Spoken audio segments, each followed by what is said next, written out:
Do you not see all that information? Look. See those little, they look like veins? It's all through it. That's the information flowing through the body of the watermelon. And when you eat it, that divine information is going into you. It's making you smarter.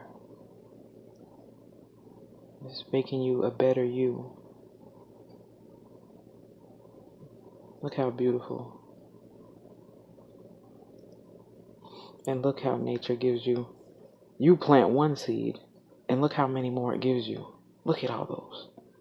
How is it that you plant one seed and it gives you like 1,000? Nature is amazing. It gives you more than enough every time. You have to remember that. Peace.